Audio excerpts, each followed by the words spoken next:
Welcome to the Australian Hiker podcast, Australia's longest running hiking podcast, downloaded over 1.2 million times worldwide and providing you with an Australian perspective on all things hiking. We're your hosts, Tim and Jill Savage, coming to you from Ngunnawal and Ngambri country. In today's episode of the Australian Hiker podcast, episode 315, brought to you by Keen Footwear, we talk to you about the 3 hikes that make up Australia's Triple Crown. We hope you enjoy. If you'd like to help support Australian Hiker and this podcast, there are a couple of ways that you can help us out. Firstly, by subscribing on your podcast host of choice so that each episode is available as soon as it's published. And if you have the opportunity, leave us a 5-star review. Another way to support us is go to the Australian Hiker website at www.australianhiker.com.au and click on the supporters page and buy us a coffee. You can do a one-off donation or become a monthly supporter. All donations are greatly appreciated and help us to continue producing this podcast and blog. Now let's get on to today's episode.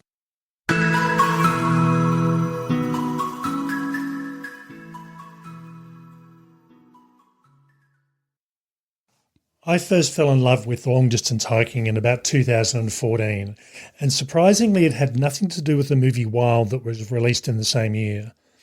The more I investigated the concept of long-distance hiking, the more I liked the idea of doing one of the well-known US Triple Crown trails, which included the Appalachian Trail, the Continental Divide Trail, and the Pacific Crest Trail.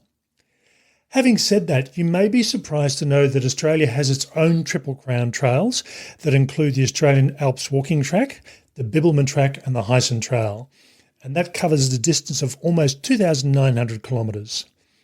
In this episode, we talk with hiker Kevin Moss to find out all about Australia's unofficial Triple Crown and his adventure on completing these trails in a single year. So Kevin, thank you for taking the time to chat with Australian Hiker on completing your calendar year Triple Crown. No worries, Tim. Thanks for having me. So before we discuss your achievement, please provide a brief introduction to yourself, just your general background and the key hiking trips you've undertaken. Okay, well, my name's Kevin. I've been hiking for about 40 years. I've had a bit of social media for the last 10 years. Originally a blog, and now a vlog on YouTube. My social media is going feral. Over those 40 years, I've gained a fair bit of experience. Probably Australia-wise, my best hikes, or the most well-known hikes I've done the Australian Alps Walking Track before, Larapinta a few times, Overland a few times, including winter, Thorsburn up in Queensland. Overseas-wise, probably my favourite track was the O Circuit down in Patagonia. I've also done Kungsleden up in Sweden, it goes up north of the Arctic Circle, a GR20 in Corsica. I've done a few in New Zealand, Milford, Rupert, all those popular ones, Kepler. So yeah, I've got a little bit of experience over the years. Okay. I was going to say there's a few of those trips that I'd definitely love to do in the future, including the GR20. So we almost did it a few years ago, but life got in the way. Yeah, the GR20 is a tough track for Europe especially. They're not normally that hard, but the GR20 is definitely full on. Everyone tells me the GR20 is the hardest of the GR routes. So yeah, I've heard that. I don't doubt that. Okay, now before we talk about each of the trails from the Triple Crown, what inspired you to do the Australian Triple Crown? And more specifically, why did you decide to attempt it in a calendar year? Okay, well, I've been a wage slave my whole life. I've run factories for different multinational companies, and that involved being stuck inside a building for 12 hours a day, sometimes 6-7 days a week. So I've always had these dreams when I retire. I want to, go out and enjoy what I love with no time constraints. So I had this kind of pipe dream to walk the 3 big trails in Australia, and to make it a little bit more interesting or a little bit more challenging, I thought I'd do it in a year. The original plan was to do the Australian Alps in winter, but unfortunately the Brumby Cull up in Kosciuszko put paid to that last year, so I had to swing around. But yeah, look, that's the basic Reader's Digest version of why I decided to do the 3. Now, was it you'd obviously made the decision before you started, but how did you find you went, after the first track? Was it like, yeah, this is the right decision, or maybe I've bitten off more than I can chew? from the minute I left Tharwa, I was pretty well hooked. I knew I'd made the right decision. I'd never had a moment of doubt. Even the miserable times when it was snowing or raining all day, or I was wading through waist deep water, I still wouldn't have wanted to be anywhere else. I just love that kind of thing, being out in nature. Now, given you are trying to do all three trails in a single calendar year, you've obviously got to deal with issues like snow, heat, bushfires, and in addition, you needed to deal with the logistical issues on each trail well in advance. How did you decide what order to do the trails in, or is it just random?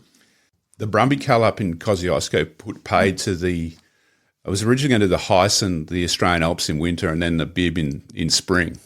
The Brumby Cull up in Kosci put paid to the Australian Alps over winter, so I had to bring that forward into autumn. So I then became basically get through before they close it, and then by the time I got off the Australian Alps walking track, the Hyson was just opening more or less. They don't open until the fireband season finishes over in South Australia. So the logical thing was then just to go over to South Australia, do the South Australian one, and then progress over to WA. The Bib in August is a little bit early. I wanted wildflowers, but I just tended to be a little bit early for that. But, what do you do? It was still it was an adventurous walk in the end. I must admit, that was the timing I did my track in 2018. And for me, I tend to prefer hiking in the cooler months of the year. The rain doesn't worry me too much. And certainly I had 27 days of rain out of 35. Some of those days were only an hour here and there. Others were, the first day I had 100 mils of rain and 100 kilometre-hour winds walking along the coastline. So I would have liked to have seen the wildflowers, but I still had plenty of wildflowers towards the end of the track anyway. Yeah, that 100 Ks along the coast, it would have been pretty wet and miserable along there and pretty exposed, I reckon. Well, I must admit, I did get to see a double rainbow, and I almost got into the middle of a double rainbow. It was like another 20 or 30 metres and I would have been there. Yeah. Now, let's talk about trail logistics. How did you decide the time frames needed for each trail? And I think you said you'd done the Australian Alps walking track previously, but did you say, okay, I'm going to do each of these tracks in a certain number of days, or did you give yourself more a window for each? I've done a lot of walking over the years, so I kind of know what my body's capable of. I'm getting old, but I'm still go okay. So what I tend to do a spreadsheet on a slowest time I think it'll take me. So on the Australian Alps, I think I probably left 40 days, and on the Bib and the Hyson, I left probably 10 days fat. And then I work out my food drops or my food for the slowest time I think I'm going to go. If I get to my food drop, I'm going ahead of schedule and I don't need 2 days food or 3 days food. I just leave it in a container and pick it up after the walk. So I finished all the walks quicker than I'd planned on walking them. And that was what I thought would happen, but I always take extra just in case I've got a contingency there if I get injured and I have to go at half pace or something like that. Yeah, no, I must admit, it is always a hard one. I think when we did the Larapinta Trail in 2016, we ended up finishing a day earlier than we planned. That in itself wasn't a problem, except our hotel room wasn't ready, so we had to change our hotel room because of that. But otherwise, finishing early wasn't a problem because we were walking back to Alice Springs, so we could have arrived 3 or 4 days early and it wouldn't have been a major issue. Yeah, that's one of the advantages of walking the Lara that direction. I did the same. And on the Hyson and the Bib where I was booking accommodation, I had to roll the dice a bit and not book the accommodation until I was 2 or 3 days out. And it worked. Sometimes I had to juggle around and maybe not stay at a B&B. I'll be at the pub for the night or something. On a 1,000-kilometre walk, you can't plan everything for 4 weeks in advance. I don't think. You don't want to be held to that.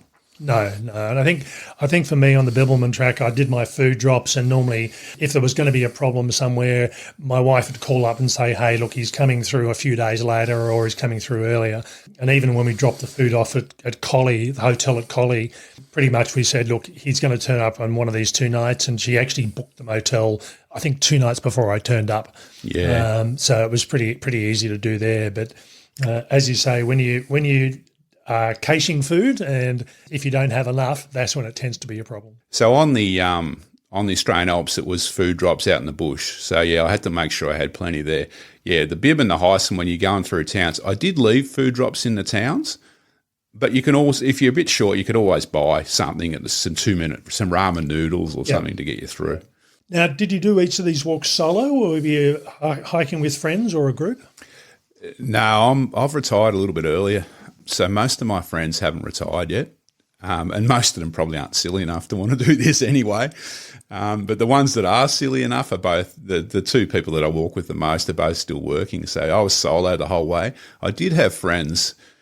I've got friends in each state near the tracks, so I kind of, particularly when I was setting up the logistics, setting up my food drops and coming back, picking up food drops, I did use it as a bit of a social occasion, and some of my friends worked as trail angels. If I needed to get dropped off somewhere, they'd come and meet me or something like that. So it worked out well.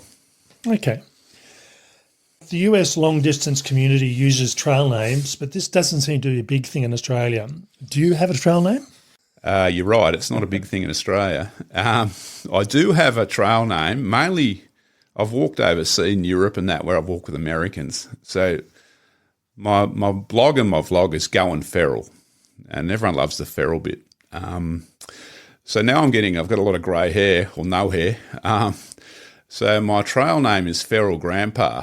So if you're ever on Far Out, the app Far Out, and you see a comment by Feral Grandpa, you're looking at him here. I was going to say, do the Americans understand that one, or are they a bit confused by it? I don't know. Yeah, I think they may be a bit confused. I think they've got a slightly different sense of humour than us, I think, the Americans. But anyway. Yeah, no, that's fair enough.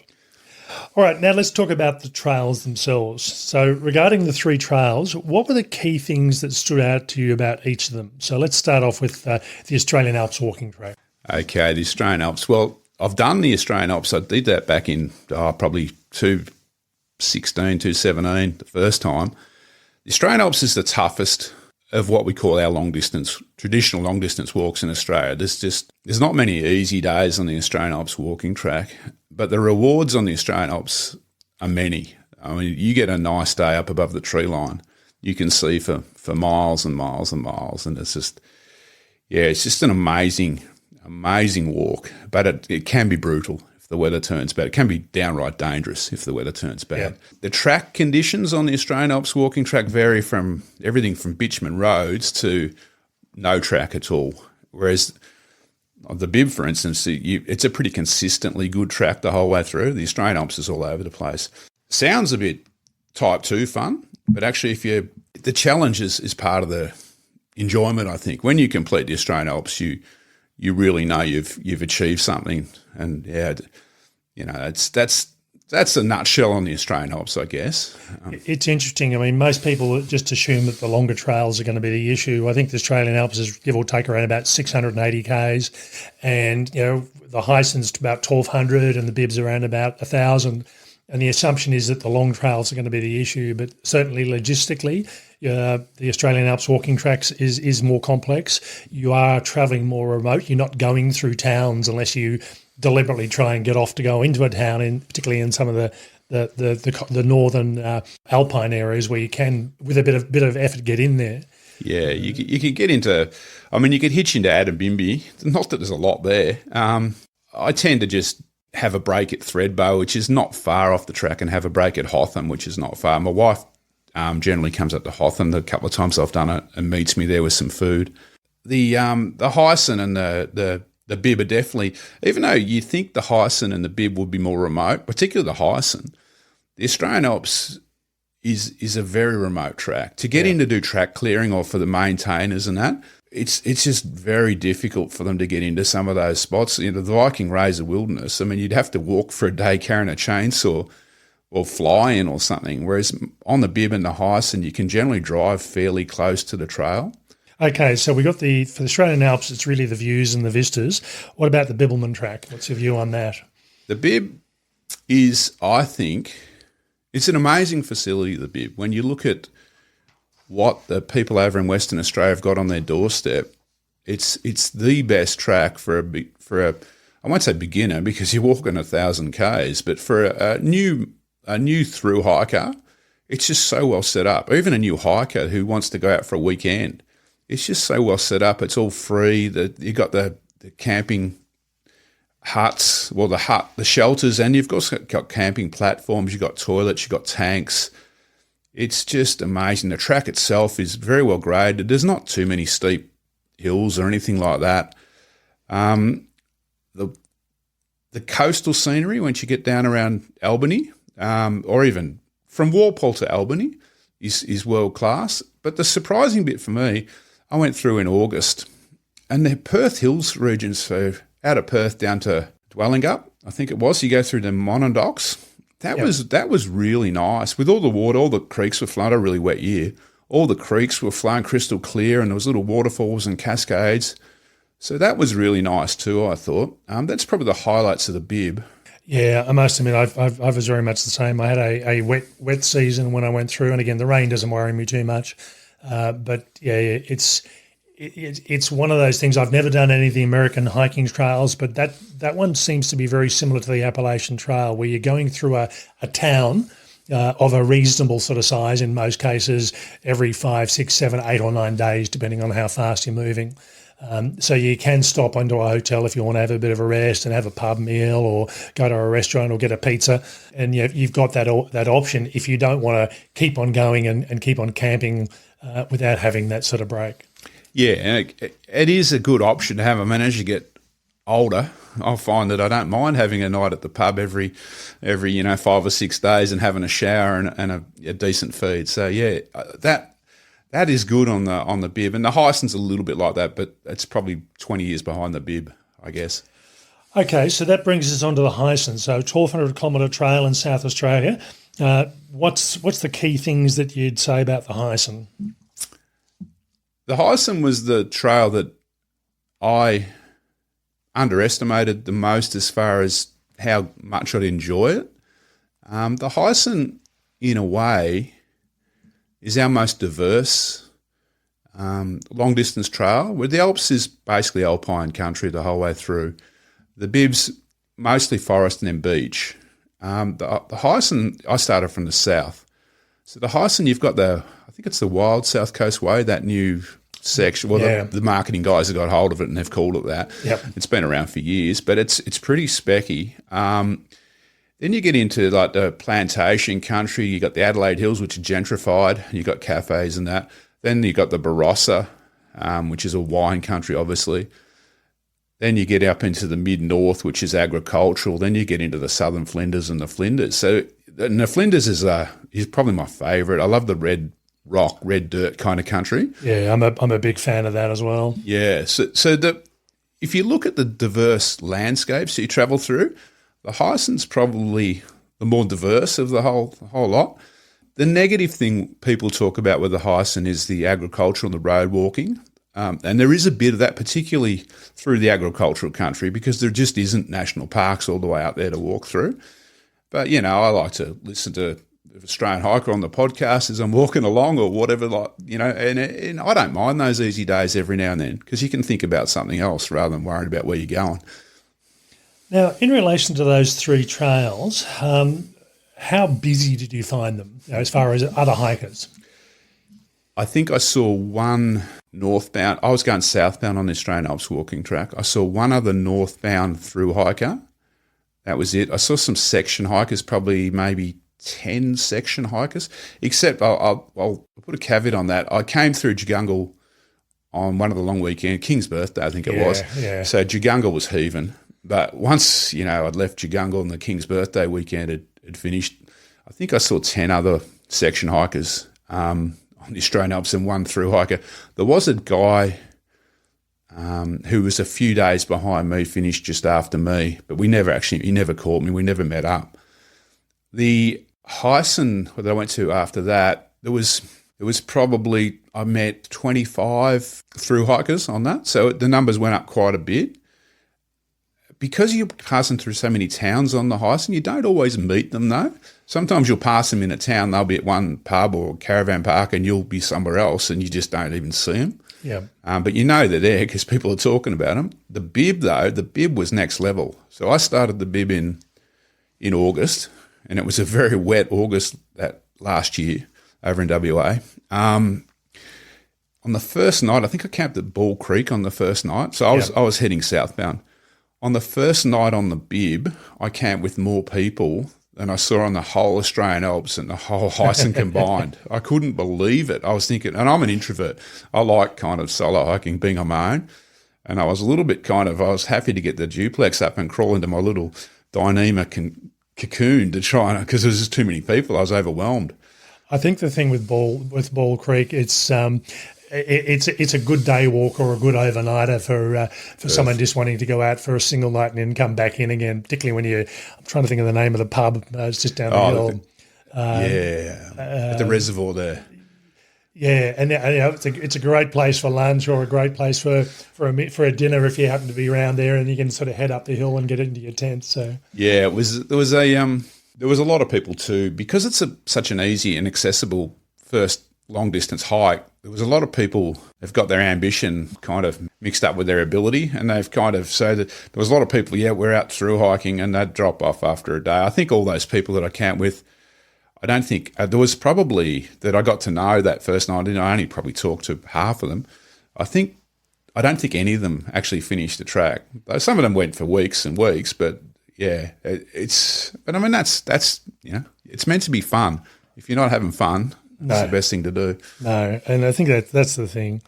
And I must admit, it's interesting. I think the trails seem to be getting busier, and I think particularly COVID has dragged a lot of people into the bush and thinking, and we need to do something, get away from the cities. But I think when I did the Bibbulmun, I was going northbound. I didn't come across any other northbounders at all, either passing me or me passing them. What year was that? That was in 2018.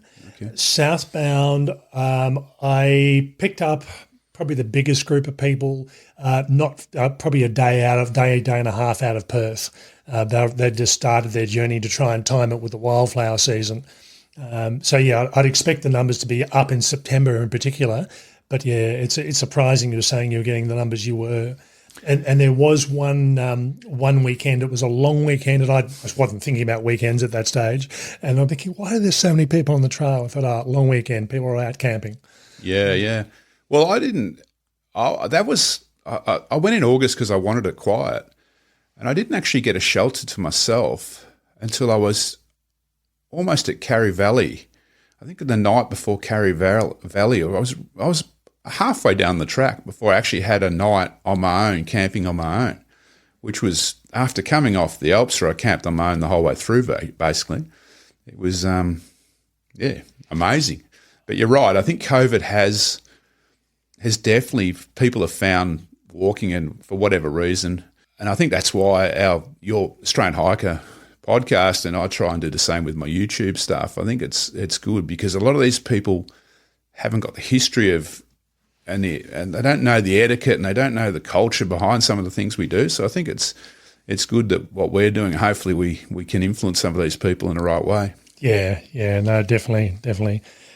It's, as I said, it just amazes me. I think it was interesting to hear you talking about having shelters to yourself. I think for the vast majority of the nights I had shelters to myself. I think it was probably 4 nights I had other people in the shelters with me. Yeah, no. Once I got when it got really wet, some of the areas were the wettest ever, and some of the areas were up near the wettest ever. Once it started to get, like, I was wading through, coming into Pemberton, I was way steep, coming along beside the rivers were that high. The numbers dropped right off then. Yeah. So then from where I started, from Carry Valley down, I was pretty much on my own for the rest of the trip, because you couldn't, there was long sections closed. People had just given up, I think. But yeah. Yeah, no, it is a bit of a culture shock, particularly if you're not expecting it. And I did have periods where I think one section, and I can't remember what it is one of the dams I came around, and I was walking by the river at the bottom of the dam, and I was walking through probably about 20 centimetres of water for about 1.5 kilometres. Yeah. And it's just, you can't do anything about it. It's just there. And even on the Pingarup Plains, a lot of water, but not as much as there was a week, 10 days before that. So it's something that people don't think about, I don't think, when they plan a lot of these hikes. The good thing with the Bib is the infrastructure. So the Pingarups are a classic where they're quite often wet. But at the end of the day, you might walk through kilometres of water up to your knees, but you're going to get to a shelter at the end of the day. So it's quite doable. You're not going to get hypothermia you shouldn't probably get hypothermia in southwest WA. So yeah, it is doable in those wet conditions, but a lot of people, they bailed. Yeah, no, that's fair enough. If you've listened to this podcast for any length of time, you'll know that I'm obsessed with hiking footwear, driven by the difficulty in finding that perfect fit for my size 15 feet. While Jill's feet fit within the size norm for female hikers, she also has wide feet, and this is where Keen footwear comes in. Keen footwear has been around for many years, with the Taji model providing the backbone to an ever-expanding range. The current Taji 4 model was voted one of Time's best inventions of 2024 and sets a new standard in performance and sustainability through its robust, eco-friendly construction. Taji has a boot or shoe option for just about every outdoor adventurer, including those with bigger feet, providing a supreme level of stability and protection against the environment and giving you the confidence to go wherever the trail takes you. If you haven't considered Keen footwear as a hiking option, maybe it's time that you did.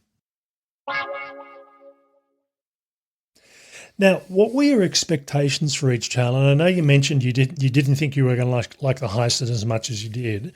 Were there expectations leading into each of these walks? Because I've been doing this so long, I've been doing it for 40 years. I haven't, like for the Heisen, I haven't walked the whole trail, but I have walked extensively in the Flinders and the Gammon Ranges, and down south along the Wild South Coast Way. I've walked on Kangaroo Island. So I kind of the expectations more or less were what I expected. As I mentioned before, I didn't expect to actually enjoy the Heisen as much as I did. I just love the big sky views, even in agricultural country. The bib was pretty much as I thought. I thought it might. I thought I might get a little bit claustrophobic in all the forests out of Perth, which is why I started from the north and headed south, because I wanted to save the south coast and the heathland with the big views. I wanted to save that for the end of the walk as the icing on the cake. The surprise, obviously, on the bib was that the Perth Hills, when there was water cascading down in the big granite rocks and everything like that, and the Monadnocks, that was amazing. The Alps, I've done it before. I was pretty much as I knew it to be. It's pretty good. How did you manage resupplies? And I know this is going to vary for each of the trails you did. So was it a resupply in town, or mailing boxes ahead, or caching on some of the trails, or a bit of a combination?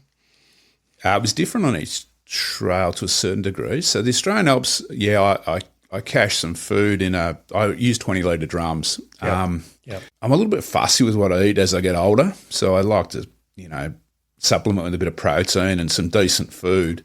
So it's hard to buy. Even if you could buy food, it can be hard to buy quality food in some of these towns. Yeah. On the Australian Alps, I dropped my food drums off in the bush. I'm retired, so I've got a little bit of time to drive around. And like I said, I make it a social visit with friends in the area. So I dropped my food off in the bush, and then when I finished, I walked through, picked out what I needed. And then when I finished, I came back, and on the way home, another social visit, pick up my food. On the Heisen, I did the same. I've got friends in South Australia, so I went for a bit of a visit and did a few road trips. On the Heisen, I generally left it with accommodation providers. Yeah. And they were very good in the fact that they didn't want a firm booking. They'd hold my food. I'd still put it in the drums. So they'd hold my food drums and just, say, when you're getting close, give us a call and we'll book you in. There was a couple of times where Kapunda, for example, I couldn't get in because it was the King's birth. It was one of the long weekends anyway when I passed through Kapunda. And being the Barossa Valley, it was just chock-a-block. They were doing 3-night minimums and I only wanted to stay for one night. Yeah. So they had my food. That was at the caravan park, actually. They had my food, and they were quite happy that I didn't stay there. They still looked after my food. I got a room at the pub for the night. Whereas the Heisen was in accommodation providers mostly, all the way up to Hawker. On the bib, it was a little bit different in WA. So they've got these information centres. They're super well equipped, and they'll go out of your way for walkers. So they all hold food. So I didn't have to worry about the whole booking situation on the bib. The only thing I had to be careful on the bib is some of the visitor centres in August aren't open every day of the week. So when I got down around Walpole and Denmark, I had to make sure I was going through on the right day that I could actually get my food. So Yeah, but it all worked out good. I must admit, I relied very heavily where I can on the post offices. And again, I know some post offices are open on Saturday, but not all of them. Yeah. And if you turn up on a Saturday and they don't open up till Monday, you're stuck there for a couple of days. So. Yeah, and they wouldn't be bending the rules, I wouldn't have thought either. No. All right, so pretty much a combination of caching, combination of sending food boxes ahead, and a combination of buying as you went. I must admit, I'm the same. I love my food and I'm really fussy. I won't buy food just because it's there. I've got to like it. So as a result, I tend to send everything ahead. And I think, in all honesty, I think my worst post expense was $150 because they said, "Oh no, it's going to take 10 days to get where you're going," and that's with Express Post. Yeah, and I was like, "Oh God, I've got no choice." So we did it, and it turned up in about 3 days. But I had to guarantee that it was actually there. Yeah, I've got the time. So put in that context, I tend to like going and I don't mind driving. So I tend to like make a social visit of it and do a bit of a road trip, and I know they've got it. And I talk to the proprietor or whatever, and we have form a bit of a relationship so they know you're coming and they know who you are. Yeah, no, that's good. And I think they tend to know the trails are there and people are coming through, and it is creating business for them. So I think it's in their best interest to be nice as well, because they'll get some return out of that. And I know, knowing the bib, I'd rave about a couple of places we ate at, and again, hopefully people go back to those the next time, when they go through. Yeah, I had the same thing on the bib, and also on the Hyson at the Sporting Hotel was a classic example. I stayed there; they really looked after me, and I mentioned them on social media, and I know they've picked up some business. Hyson's Rest was another one down by Ponga. Yeah. Now, did you use any special gear, or was there pretty much you owned everything before you started? Because I was meant to be doing the Australian Alps walking track in winter, I had bought some gear for that, and I ended up using that tent on the Australian Alps walking track. So it's an ultimate. It's a HMG Ultimate 2. It's like a pyramid tent. Yep. It sheds wind and rain and snow really well. I just use that mainly for the wind. I use the same pack on the 3 walks. So I've got a HMG Windrider 65-ish litre pack. Yep. I did swap out the Ultimate. So the Ultimate with the inner weighs about 1 kilo. It's got an outer and an inner. After I got off the Alps, before I did the Hyson and the bib, I swapped out to my Z-Pax Duplex, which is about 500 grams. Most of the other gear, I think I used similar quilts the whole way. I've got a Tier Gear quilts. I use them. I use the same quilt pretty much on the 3 tracks, I think. Cooking gear was the same. I think on the Alps I had a couple more thermals and a few things like that. I'm not sure if I took overpants on the Hyson and the bib, but yeah, it wasn't much gear different. You could kind of make do. Now, I was going to say, you're a tall guy. Were you just in the stock standard Z-Pax Duplex, or were you in the XL version? When I bought my duplex, they didn't have the XL version, unfortunately. So I was in the stock standard. So it's it's tight. Yeah. My duplex now is years old. I need a new one. I'm heading to New Zealand later in the year, so I think I'll get a new one just before I go to New Zealand, so I don't have any worries with the border security when I go into New Zealand with seeds and that. But yeah, I'll definitely go for the extra long one, I think. Yeah, no, that's fair enough. I mean, it must have been, for those of you people that don't know, the duplex is supposed to be a 2-person tent, but if you're a big guy that also likes having your pack and everything else in your tent, for the sake of the weight, which is almost nothing, that extra space is really good.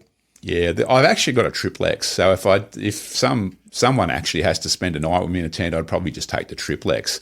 But it's still the same length; it's just a lot wider. Yeah, you can sleep a bit more diagonal in it.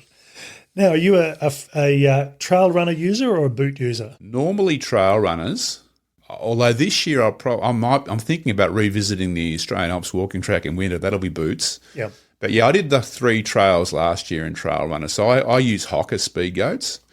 They work for me. Everyone's got their own. Shoes are very subjective. Everyone's got an opinion on shoes, and it's really what works for you. So I can rave about the Hoka speed goats, but they might not work for you. No, I love them, but they're too narrow for me. I've got pretty wide foot and also size 15 feet as well. So. Yeah, I'm 14 wides. Yeah. Okay, now in relation to accommodation, now you have mentioned some of the accommodations already. So Australian Alps walking track, pretty much I'm assuming would have been tent all the way. Yeah, I stayed in the River Inn in Thredbo. They looked after my food for me there when I came. So that's like a cheapish for Thredbo, still expensive. I didn't stay at the YHA at Thredbo because I couldn't be bothered walking up and down the hill each day. Yeah, so I looked for something down near the river. So I stayed there for one night on my way through. I think it was maybe 2 nights actually. I think I had a rest day. And then I got to Hotham, and I normally stay at a place called the General or the Jenny. It's the pub general store at Davenport Village, Hotham. And I stayed there. My wife came up and dropped off some food for me, and we had to catch up for a couple of days. That was the only accommodation. There's just nothing else on the Alps. Yeah, that's fair enough. On the Hyson, though, I camped quite a bit. I stayed in B&Bs, I stayed in pubs, I stayed in caravans, I stayed in motels. There was a wide selection on the Hyson, and the bib was the same. I stayed in, a mixture of caravans, cottages. I stayed in an old tobacco kiln on the bib at one stage. That's part of the variety that I like about walking. Yeah, no, that's good.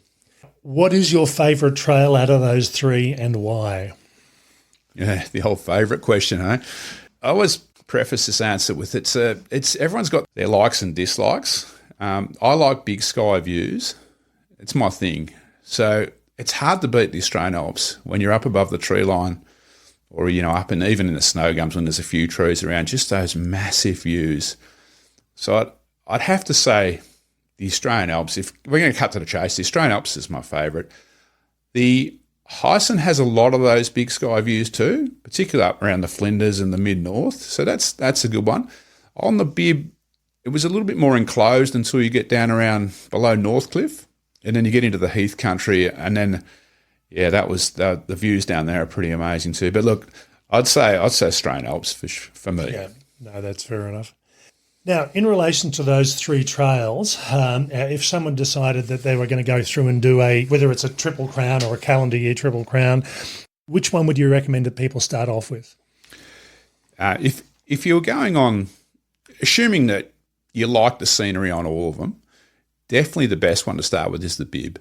It's got the facilities, the track's great. There's towns every. It depends how fast you walk, but every 5 to 8 days is a town you go through, and then progressing to a slightly harder track, then you go to the Hyson, and then if you really want a physical workout, you go to the Alps. But if your thing is arid scenery, like the Larapinta type scenery, then you'd probably want to look at maybe the Hyson first. Yeah. So it depends a little bit about what your preferences are, but I'd say the bib. Okay, that's good.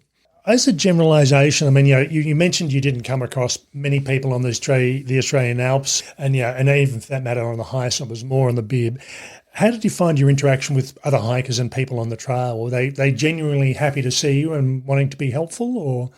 Yeah. Look, that's one thing about walkers, and you can even say it about outdoor people in general.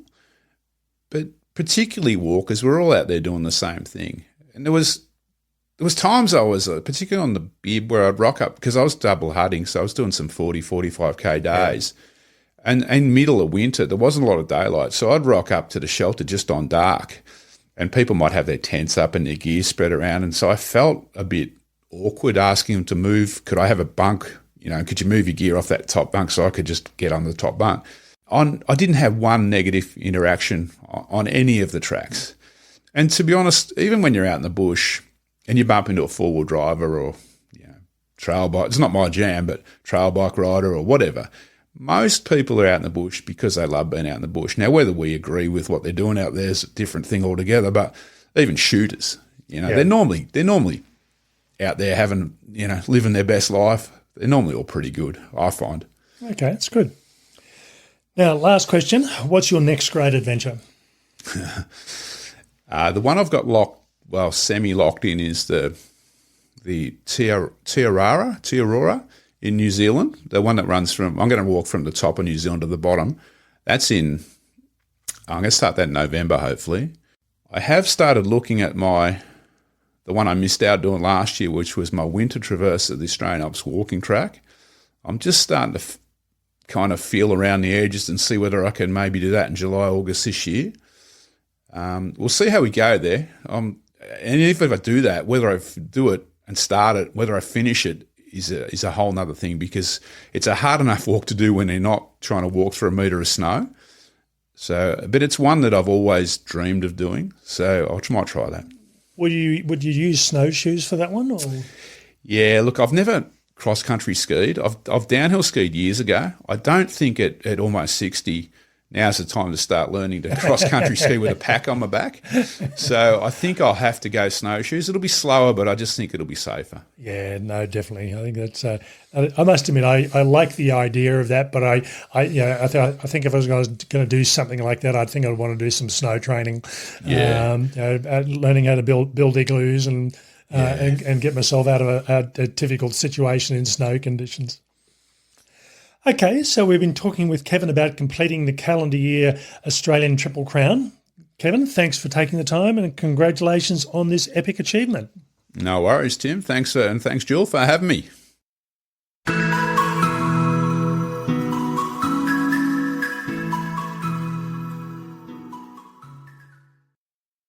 So that was our interview with Kevin Moss on his calendar year Triple Crown for Australia. The three trails were, again, the Australian Alps walking track, the Bibbulmun track and the Hyson Trail. Now, for a lot of hikers, you may have heard of one or possibly more of these, but there's a lot of people, if you're not into long-distance hiking, may not be aware that they exist. And we get so focused on our overseas trips or overseas walks. So if you think about the Camino, there's so many movies made about those. The same is about the US long-distance hiking trails. But we have some great walks here in Australia, and these certainly are that.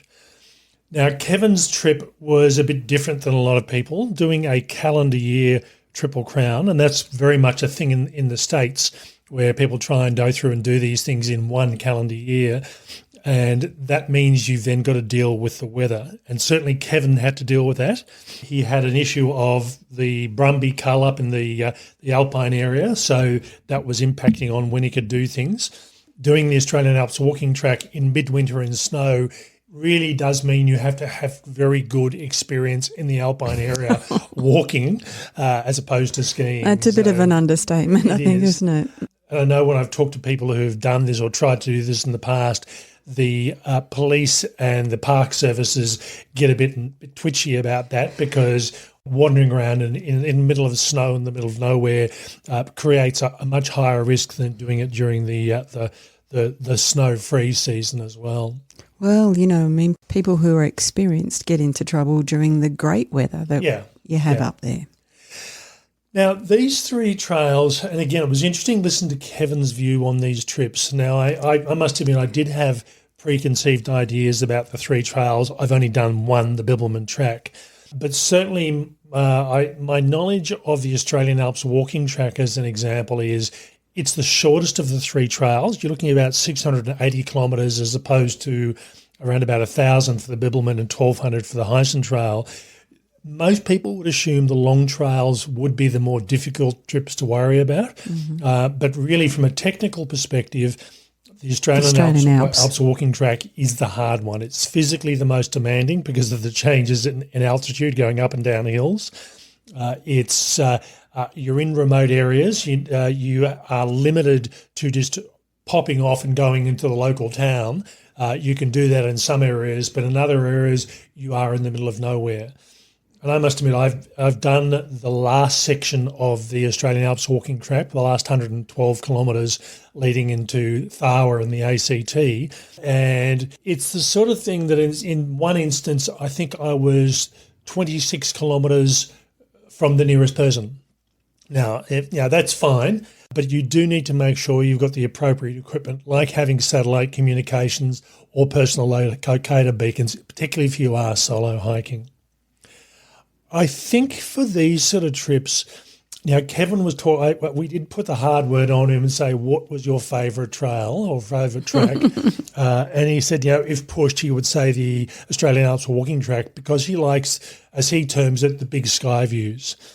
And certainly if you've ever been up in the snowy mountains area, even as far as in Canberra, approaching the Brindabellas, being able to get up onto the top of a hill or a mountain and just see for miles and miles, it is pretty spectacular. There's no doubt about that. You have to remember, it does get tough, and you have to remember to look up. Yeah. Well, I was going to say, if you're in the tree line in the Australian Alpine region, all you're doing is seeing trees. So when you do come up above the tree line, you do tend to take that into consideration and do tend to appreciate what's there. Logistically, these three trails can be a bit fiddly, and again, mainly because of the duration. I mean, there's no way you can carry 25, 30, 35, 40 days of food on a hike. It's just not possible. And, with the Bibbulmun track in particular, you are coming into towns at least every sort of 6, 7, 8, 9, 10 days, depending on the speed of your walking. And that means you can actually have food posted ahead. And on the Bibbulmun track, that's what I did. I pretty much posted the food ahead in boxes. You posted it? Well, yeah. Somebody else did? I arranged for it to be posted. So I did all the hard work. Just checking. And Jill did that for me. I'd go through and say, yep, I'm running ahead of time. Oh, stop. So that probably is a bit more easier in some respects. The Hyson Trail, again, there's enough towns there or resorts along the way where you can post food ahead, whereas the Australian Alps walking track requires a couple of options. One is caching, and a lot of people will go through and just leave plastic drums that are well sealed behind a tree or behind a rock, and making sure they've got it very firmly marked on their GPS so they know where it is. Or one of the other options is, as Kevin said, he had his wife drop off food at Mount Hotham and at Thredbo. So again, if those timings suit, it means potentially you might carry sort of 8 to 10 days worth of food to start with, pick up at Mount Hotham, pick up at Thredbo. So it depends on the speed you're doing this trip in. You may find that you don't have to cache, but that's really going to depend on what happens. So I think you need one of two things. You either need lots of time to be able to engage with the logistics and cache, as you say, or you need somebody who really cares enough about you so that they're going to deliver some food at the right time in the right place. And that raises the discussion on doing calendar year Triple Crowns. Certainly from an Australian perspective, if you're trying to do these three trails, which is almost 3,000 kilometres, you're not likely to do that in one big hit. You might do if you're really fit, but for a lot of people, they might be doing a trail, take a week or two off, do another trail, take some time off, do another trail. And it means that you either have to be taking a gap year just out of school, or in Kevin's case, he'd retired and he had that was what he did when he retired. Some long service leave or some leave without pay. Yeah, and that's the other option. So I think it tends to be the two groups, the people that haven't gone to uni or started work full time yet, the people who have at their end of working career and have plenty of time and still have the fitness to be able to do things before they get much older. So it's, you don't necessarily have to do this all in 1 year, but that was a goal that Kevin set himself, and it meant that he was focused on that, and he did say that he'd been hiking long enough that he knew what his abilities were, and he was allowing plenty of time, not rushing these things through to be able to do these three trips. So even if you allow, as an example, 40, 45 days per track, that's roughly 3 to 4 months out of the year that you're going to be hiking, whether it's in one continuous go or you're taking gaps in between. Well, plus your planning and plus your resting and plus your training for the next one. So, you could really eat up a year quite seriously. And the planning side of things is one of those sort of things. Now, I was hoping to do the Australian Alps walking track, and the fires of 2020 knocked that off, and the timing I'd done that.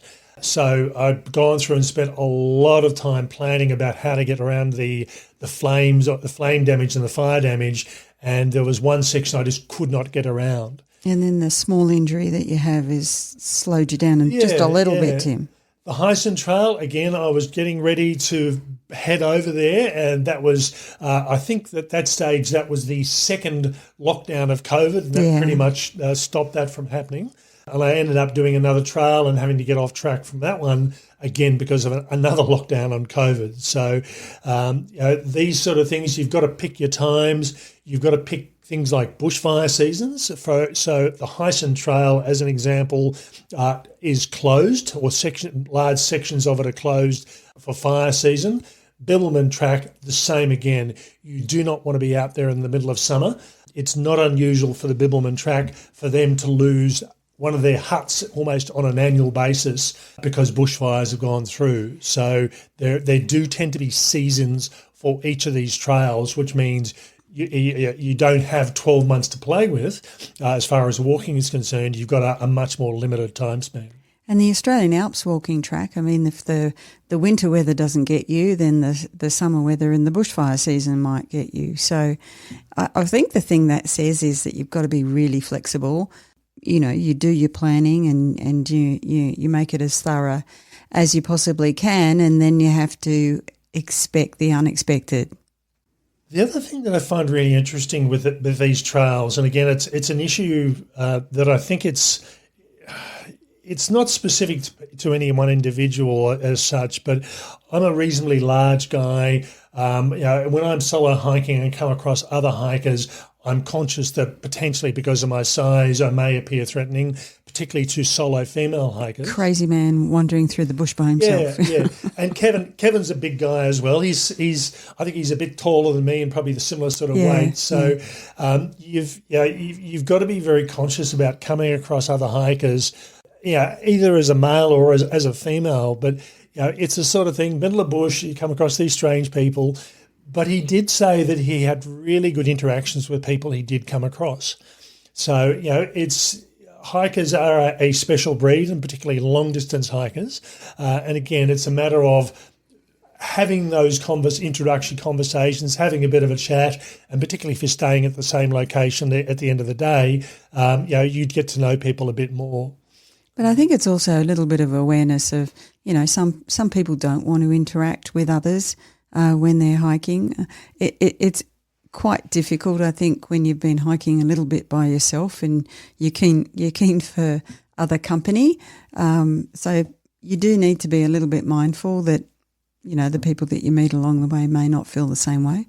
I thought it was really interesting. Kevin was saying he's an introvert and that's one of the reasons he solo hikes. I'm an extrovert on the whole.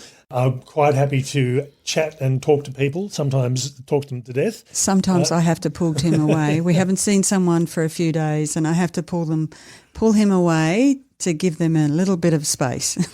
But, from Kevin's perspective, he said he did do this solo hiking because he likes having a bit of time to himself. And on the Bibbulmun Track, he said he had that many people at the start of it. Too many people.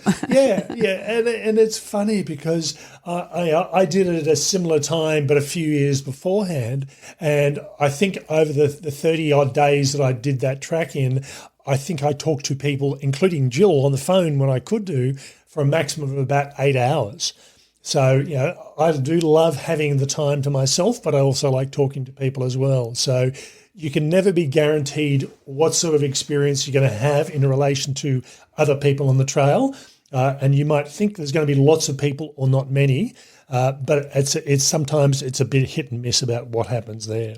We hope you've enjoyed this podcast episode on Australia's Triple Crown, brought to you by Keen Footwear. That's all for me. Bye for now. And bye from me.